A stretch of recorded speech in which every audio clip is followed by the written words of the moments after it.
bol spokojný s raňajkami? Celkom v pohode.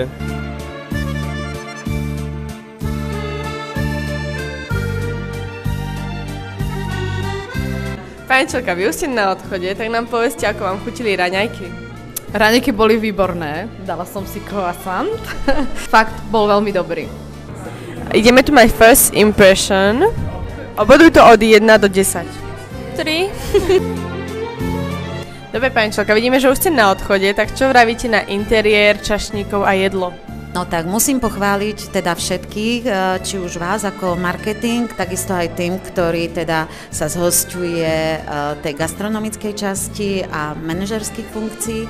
Jedlo bolo chutné, mala som croissant, bol famózny, úžasný.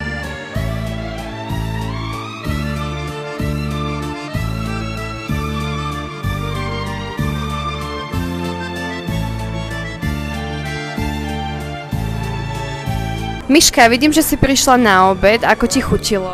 Bolo to výborné, ďakujem. Monika, ako sa ti spolupracovalo s hotelákmi? Tak boli veľmi milí a príjemní, spolupracovalo sa mi s nimi veľmi dobre.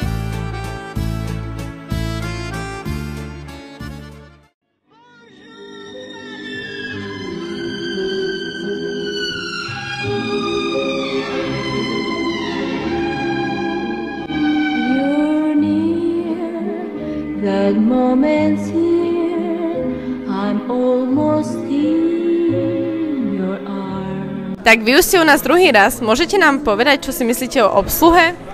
Tak myslíme si, že obsluha je veľmi milá, či už ich prístup, alebo to, aká to bola celková atmosféra, takže za mňa super.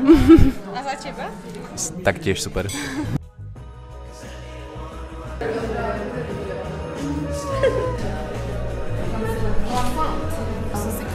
Taký Hrali ste Kahoot, vyhrali ste lízatko, ako môžem vidieť. Čo bola najťažšia odpoveď? Odpoveď? Najťažšia otázka?